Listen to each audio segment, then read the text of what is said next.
Donc pour reprendre cette histoire, après une première nuit à l'hôtel à Boujour, j'ai cherché à trouver une solution pour démerder un peu mon problème de roue. Et là j'ai découvert une ville qui est vraiment sympa.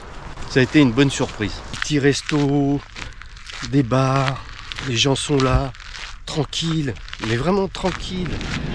J'ai trouvé un réparateur de pneus qui a bien voulu se déplacer, il était pas loin de l'hôtel et il s'est occupé de regonfler la roue pour que je puisse emmener la moto chez lui. Et là il a dégonflé le pneu avec un débond de pneu. Il l'a poussé, essayé de le replacer le mieux qu'il pouvait. Il avait certainement bougé pendant le choc, c'est pour ça qu'il y avait une fuite. Il a regonflé à 3,5 kg, 4 kg. Et après il a fait redescendre la pression à 2,2, 2,5. Je crois que j'avais même demandé un peu plus. Après je me suis dit je vais laisser la moto au garage et voir si le pneu se redégonfle. S'il se redégonfle pas et que le lendemain matin j'ai toujours 2,5 kg dedans, eh bien je pourrais prendre la route. Je me suis réveillé, j'ai été contrôler le pneu avant, il n'avait pas bougé. Donc j'ai pris la route. J'avais l'idée d'aller à Agadir pour essayer de trouver un magasin BMW.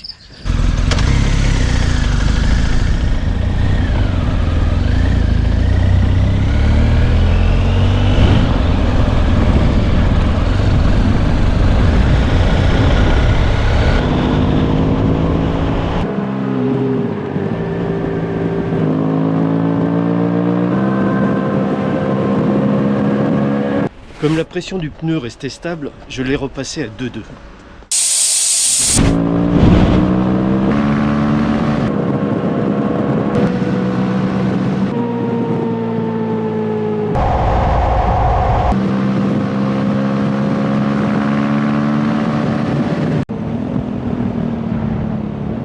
Cette matinée s'est déroulée sans souci.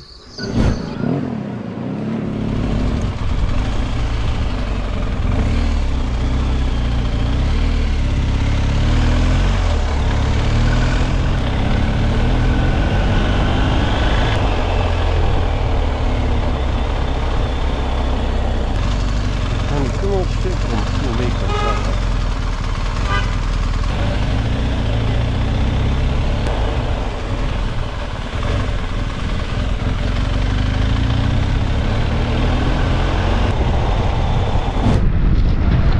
Pour l'instant le pneu ça tient, je suis à 2,2, ça bouge pas.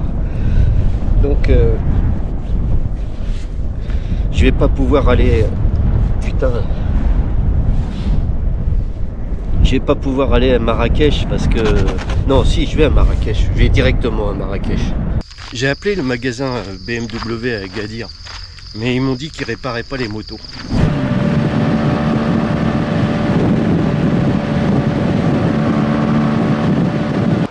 Toujours ce mouvement désagréable. Alors ça m'a obligé à rouler plutôt doucement. Sur cette partie-là, tu longes la côte, donc le vent, il te fait pas de cadeau, impossible de se planquer. D'un côté c'est le désert, de l'autre c'est la mer.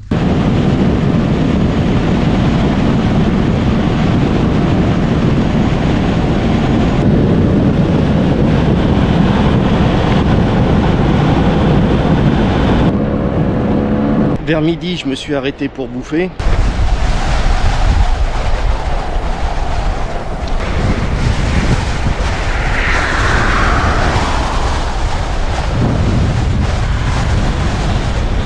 Et puis j'ai repris la route.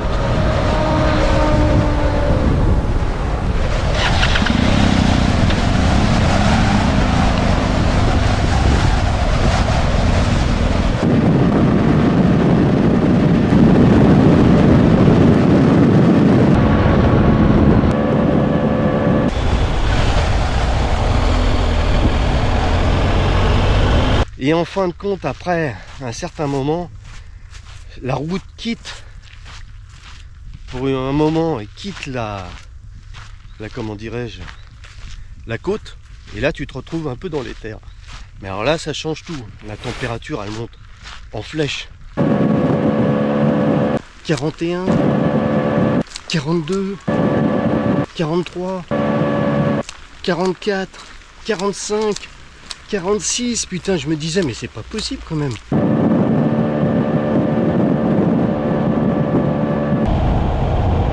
Là, je peux te dire qu'à 46 degrés, c'est compliqué.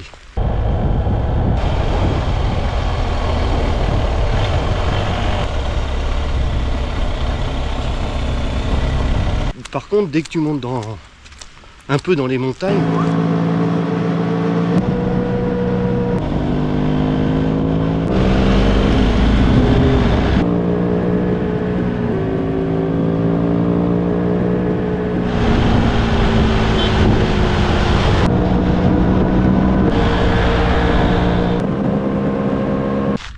j'ai roulé jusqu'à une ville qui s'appelle Timsit ou Tizmit. Là, je me suis trouvé un petit hôtel qui s'appelle l'hôtel Sénégal. Bon, je me suis arrêté en me disant peut-être que c'est tenu par des Sénégalais, mais là, il n'y en a aucun. Le lendemain matin, j'ai pris mon petit déjeuner sur la terrasse en haut. C'était magnifique. Et après, j'ai repris la route.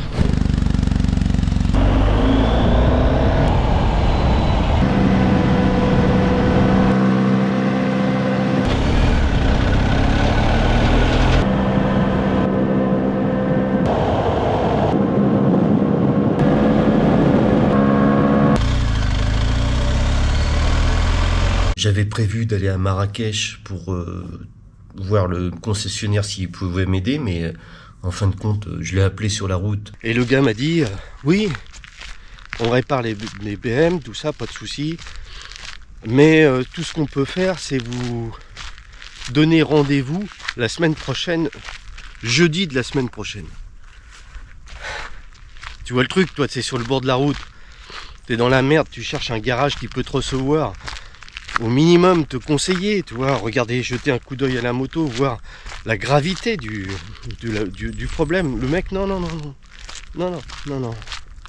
Revenez jeudi. Tu vois ça au Sénégal, c'est sûr qu'il m'aurait démerdé. Je serais allé voir Farah, le gars qui m'a vendu la moto. Il m'aurait démonté les rayons d'une jante, il l'aurait monté dessus, il aurait fait n'importe quoi. Il aurait peut-être pris un rayon de l'autre côté qui m'aurait mis en bas pour consolider. Toi, il aurait fait quelque chose. En plus, il me demande la référence de la moto pour voir s'il a les pièces, mais il n'a aucune pièce. Il n'a pas 4 rayons. Les jantes, j'imagine, de 2019 ou celles de 2017 ou même de 2020, c'est les mêmes. Pas me raconter, moi j'en ai eu 2 des GS et c'était les mêmes jantes.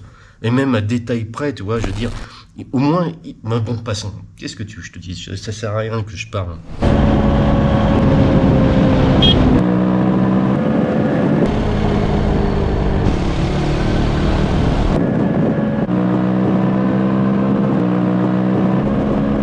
Ça n'arrête pas de faire les montagnes russes, toi. Tu es dans les montagnes, tu dis ah c'est super, et puis après, 1 heure après, tu te retrouves dans une plaine, un truc à traverser.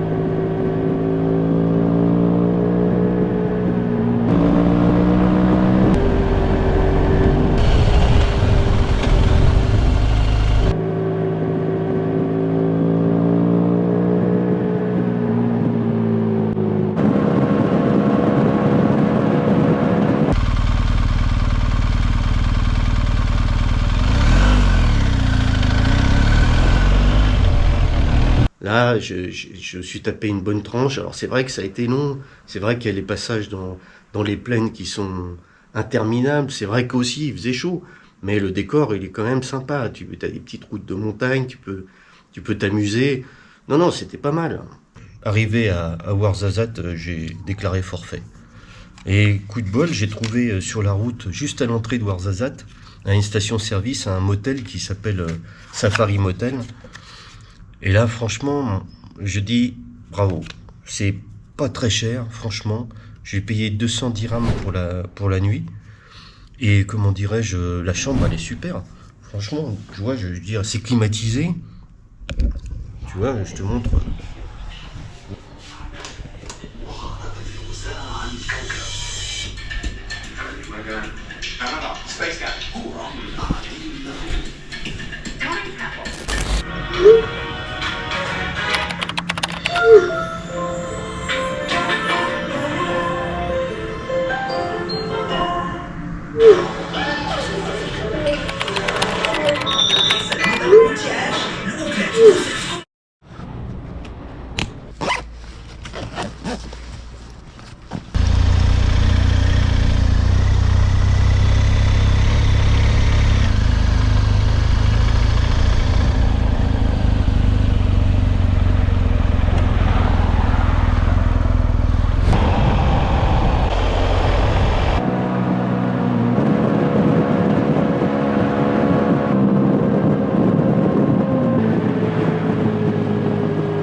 Putain, ce matin c'est dur, hein. J'ai du mal à me remettre dedans. Le bain. Ouah, j'ai les mains. À force là, le guidonnage. Plein le cul là, franchement.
Aujourd'hui, j'ai rien foutu. J'ai dû faire peut-être 350 bornes. J'ai trouvé un hôtel sur le bord de la route. Je me suis arrêté.